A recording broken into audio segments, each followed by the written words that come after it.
শুভ সকাল বন্ধুরা, welcome back to my new blog. তো দেখতেই পাচ্ছ পুরো একদম কুয়াশা চারিদিকে। এখন 6:30 মতো বাজে। তো বড়মশাইকে আগাতে এসেছিলাম, তো চলে গেল আবারও কাজে। তো বড়মশাইকে আজকে কী কী রান্না করে দিয়েছি সেটাই তোমাদের সাথে শেয়ার করব। তো দেখো বাইরে কেমন কুয়াশা বন্ধুরা।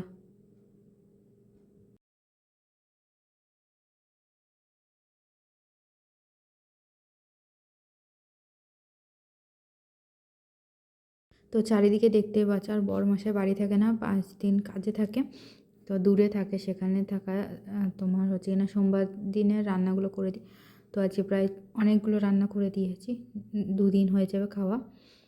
দেখো চারিদিকে মানে ওই পারে তো কিছু দেখাই যাচ্ছে না, এত পরিমাণে কুয়াশা হয়েছে আজকে।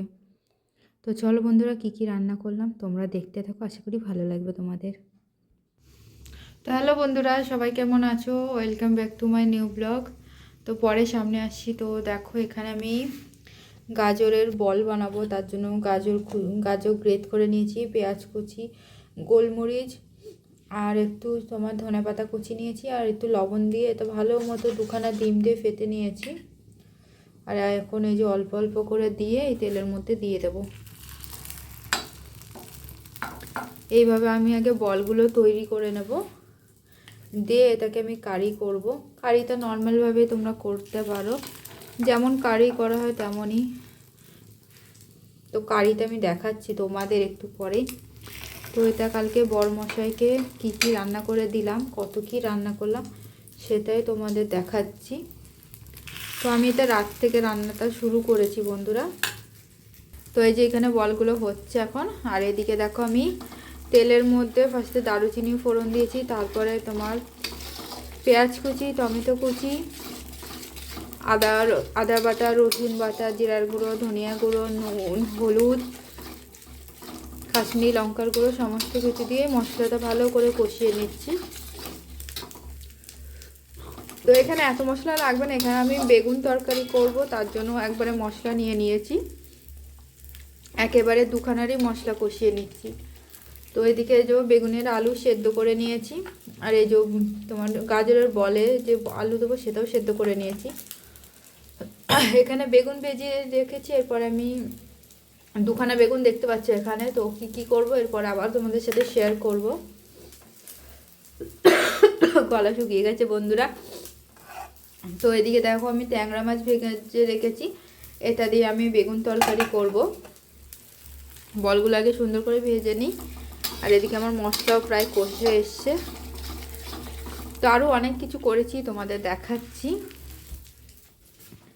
তো চলো দেখো, এদিকে আমি অনেক রকমের শাক, এখানে প্রায় 12-13 রকম শাক মিলিয়ে একটা শাক ভাজি করেছি।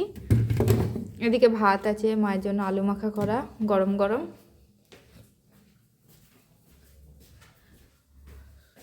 আর এখন রাতের ডিনারের জন্য এখানে একটু সকালের আলুর দম ছিল, সেটা রেখে দিয়েছি গরম করে, সাথে একটু লাউ করেছি। আর হাজব্যান্ড এত বেগুন তরকারি ভালোবাসে, ওর জন্য রাতের জন্য একটু বেগুন তরকারি করে রেখেছি, এই দেখো। তো চলো কী কী স্পেশাল রেসিপি দিচ্ছি বড়মশাকে সমস্তটাই তোমাদের সাথে শেয়ার করব। আর নেই, এই যে বন্ধুরা আমি আমার গাজরের তরকারি নামিয়ে নিয়েছি, দেখতেই পাচ্ছ কত সুন্দর হয়েছে। আরে থোয়া তুই। তো দেখলে তোমরা আমার বড়া তরকারিটা নেমে গেছে। এরপরে আমি এই যে বেগুন আর আলু ভাজা বসিয়ে দিয়েছি। তো আমি মশলায় যেহেতু কালো জিরা দেওয়া হয়নি, তো আমি এর ওপরে এখন কালো জিরা ছড়িয়ে দিয়েছি। বেগুন আর আলুটা সেদ্ধ করা, ওর জন্য ভেজে নিয়েছি দুটোই একসাথে। আর এদিকে আগে থেকে ট্যাংরা মাছ ভাজা ছিল আমার, মশলা কষানো ছিল। এরপরে এর মধ্যে মশলা দিয়ে খানিকক্ষণ কষিয়ে গরম জল দিয়ে ট্যাংরা মাছগুলো দিয়ে দেবো। ব্যাস আমার বেগুনের ঝোলও তৈরি হয়ে যাবে।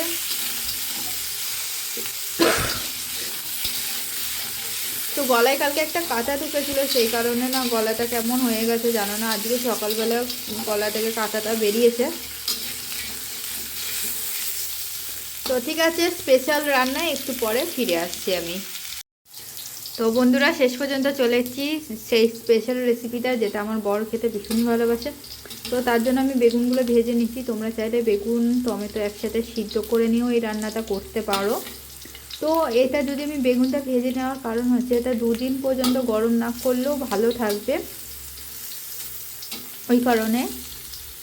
তো বেগুনগুলো ভেজে নিচ্ছি। এদিকে আমি এই যে টমেটো কেটে নিয়েছি, একটা পেঁয়াজ নিয়েছি, আর এদিকে আদা রসুনের পেস্ট, 5 ফোড়ন। তো তোমাদের সাথে পুরো রেসিপিতে আমি শেয়ার করব। এটা আমি টমেটো বেগুন আচারই বানাচ্ছি, যেটা রুটি পরোটা সমস্ত কিছুর সাথে খেতে ভীষণই ভালো লাগে। তো এটা আমি সেদ্ধ করা ছাড়া বানাচ্ছি একটাই কারণ, আমি জল ইউজ করব না এখানে। জল ইউজ করলে কী হয় বলো তো, তোমার হচ্ছে কি না, মানে এটা নষ্ট হয়ে যেতে পারে। তো জল ছাড়া আমি এই রান্নাটা পুরো করব। তার জন্য আমি দেখো এখন বেগুনগুলো আগে লাল লাল করে ভেজে নিচ্ছি সমস্তটাই। তো বেগুনটা এমনভাবে ভাজবে যাতে পুরো সেদ্ধ হয়ে যায়, এটা পুরো ঢেকে ঢেকে ভেজে নেবে। তো বন্ধুরা পুরোটা তোমাদের দেখাতে পারলাম না যেহেতু একটু তাড়াহুড়ো আছে। তো আমি তেলের মধ্যে 5 ফোড়ন, শুকনো লঙ্কা, পেঁয়াজ ঘষা, কাঁচা লঙ্কা, আদা বাটা, রসুন বাটা দিয়ে মশলাটা কষিয়ে নিয়েছি। তারপরে বেগুন আর টমেটো দিয়ে এখন এটা শিম আছে পুরো সিদ্ধ হওয়া পর্যন্ত আমি আস্তে আস্তে তা ঢেকে জাল দিয়ে নেবো। শেষ পর্যন্ত তোমাদের দেখাবো যে তৈরিটা কেমন হয়েছে। আমি টিফিন রেডি করে পাঠিয়ে দিয়েছি। তো মেয়ে উঠে গেছিলো তাড়াহুড়োতে। তো এই যে শাক ভাজি তোমাদের দেখালাম, প্রায় 12-13 রকম শাক মিশিয়ে। টমেটো ছেচকিটা এইভাবে করবে তোমরা। তো পুরো যখন নিয়ে করা হবে গলে যাবে, তখন পুরো একদম ঘেঁটে লাস্টে একটু চিনি দিয়ে কাঁচা লঙ্কা ঝাল মতো দিয়ে নামিয়ে নেবো। ওখানে বেগুন তরকারি ছিল, শুধু আলু পড়ে আছে।